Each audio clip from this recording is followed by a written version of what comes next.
si Dom Corilla. Hi, Dom. Dom. Welcome. Hapon sa inyo and magandang hapon to 1PH. Thank you for having me. Ayan. Oy, Don. Dom. Dom. Yes. Unang sa lahat ang aming pagbati. Congratulations. Dahil Thank you. first yata na nangyari to.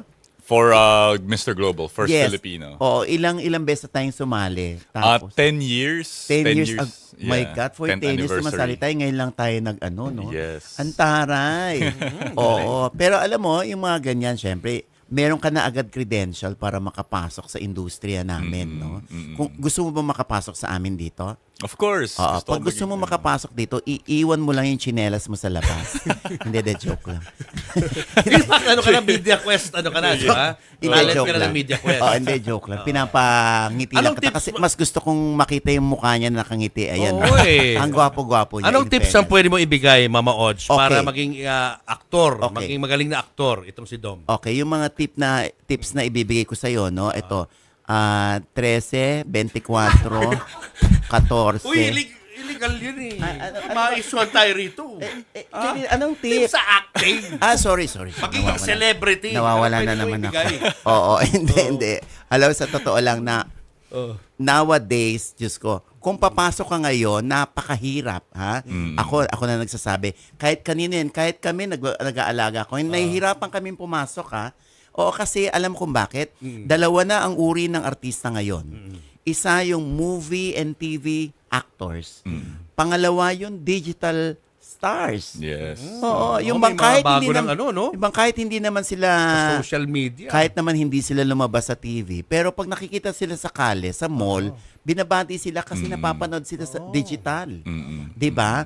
Kaya importante ngayon bilang isa sa mga matitibay na credentials, yung pagkakaroon mo ng following sa social media platforms mo, Yes, sa accounts mo. Dapat malaki yung engagement mo para mas magtiwala sa iyo yung mga fans. ito yung mga fans mo, yung mga production na minsan alam mo ginagawa na nilang basis yan na uy, kunin niyo naman ito bago kunin ni Lord. Uy, wag. Sabing gano'n. Lord de Vera. Okay, si Lord de Vera. Oo. So, hindi, sinasabi na kunin nyo naman to, gano'n. Ano bang ano yan? Ilan ba ang following yan sa sa IG? Social media.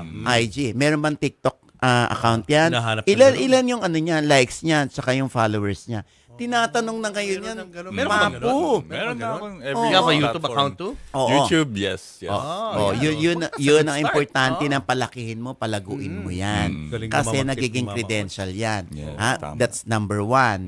O yung acting naman, kung gusto mong pumasok sa acting, dapat talaga mag-workshop ka muna. Mag-workshop ka sa OGDS Acting Workshop. Yes, diba? yes. Oo, hindi. Mahal ba Totoo. doon? Mahal ba sa OGDS Hindi, mura Acting lang Workshop? kami, mura lang kami. kayo? Oo, ako pa talaga? nagtuturo, napaviral, gusto mo hampasin kita ngayon?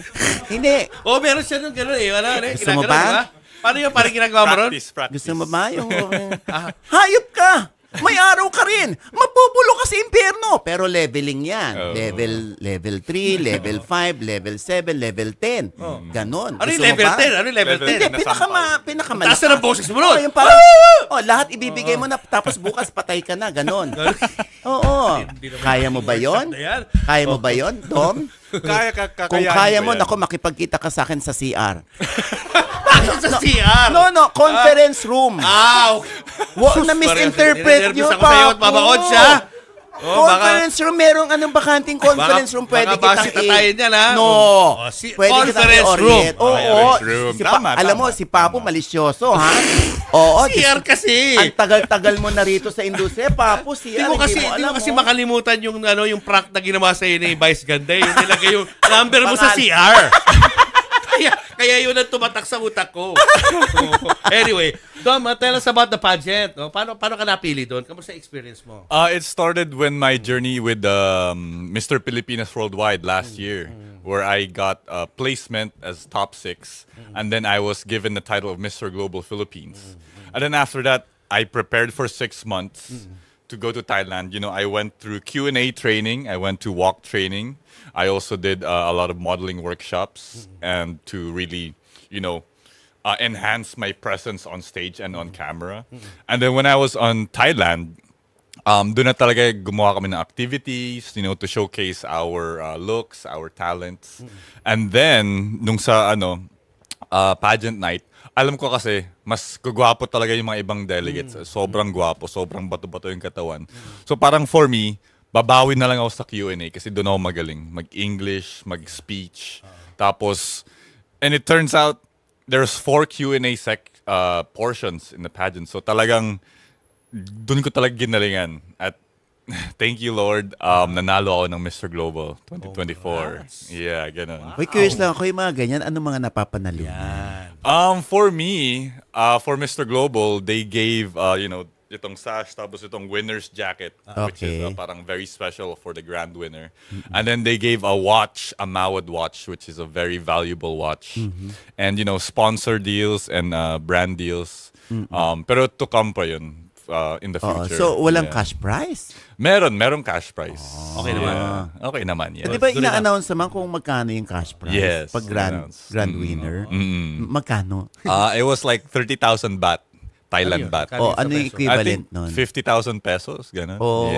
Pero alam mo, hindi naman sa importante ang pera. Pero yung karangalan, na ikaw yung nanalo. Yan. Saka yung stepping stone para sa future, di ba? Yes, Wala ba mga nag-o-offer sa'yo ng mga modeling jobs? Marami, pero for now kasi I have to focus muna on my reign as Mr. Global. Pero mandami na kaming nakaplan in the future for modeling, hosting and acting. So very excited ako. Parang nakikita kita sa mga international mga modeling sa mga products sa abroad. Oh yes, yun din. Bagay ka dun eh. Oo. Or pwede siya sa mga international movies. Yan ang uso ngayon. Mga Asians ang kinukuha. Ang tangkad, anong height mo? 6'4" po. 6'4". Nakakaloka. Ako 4'6". O may mga nagtatanong rito, may girlfriend ka na raw ba? Yes, I have a girlfriend. Naku, ba't inamin mo? Alam mo sa showbiz talaga dapat hindi mo inaamin na meron ka may girlfriend. May girlfriend kasi yung ilusyon nawawala, yung pantasya sa'yo ng mga kababaihan na sana maging jowa ko siya someday. Nawawala yun pag sinasabi mo yung girlfriend ka. So, isplitan mo. Wag naman. Joke lang. Hindi naman siya secret, pero it's a private relationship. Joke lang, ha? Gusto ko lang humingi ng sorry sa jowa mo. Joke lang yun, joke lang. Yes. Anyway, what's next for you? Anong plano mo sa future? Like I said, for now, focus muna ako sa Mr. Global reign ko. I'm gonna go back and forth to Thailand and other countries. So medyo magiging BCL. Pero, I'm still gonna go back to the Philippines, modeling, judging, pageants, at saka, let's see what TV5 has for me. Yeah. In case na people are interested to hire you sa mga pwede kang mag-model sa mga ads nila, mga products nila, paano ko kontakin? Contact my agency, Empire Mercator, or my manager at Eljan. Eljan Mendoza. Nasa Instagram ko naman yung mga kung sino What's your Instagram and what's your Facebook? My Instagram is at Dom Corilla, DOMCORILLA. Ganun, same din sa TikTok ko and sa Facebook. Doon na ako makikita. Yes. Diba? Yeah, kung gusto mo mag-workshop, OG is just around the corner. Yes, Pwede kang hampasin ni OG. Yes. Mas gumaling ka sa hampasin, sipain lahat. Kasi gusto maging action star, so kailangan talaga yun. TV5 gusto magkaroon ng action series to. Pero planuhin mo, ha? Yes. Alam mo, magandang credential yung pagpapanalo mo. Kaya dapat maganda rin yung plano sa pagpasok mo dito sa industriya namin. Tama. Kaya dapat marunong ka umarte para hindi ka nahilaw pag salang sa'yo, hindi ka na kinakabahan. Matututunan niya yan. Magaling naman sa Tagalog si Dome. Oo nga. Ang ganda pa ng boses, ha? Parang DJ sa radyo. Pwede sa radio. Diba?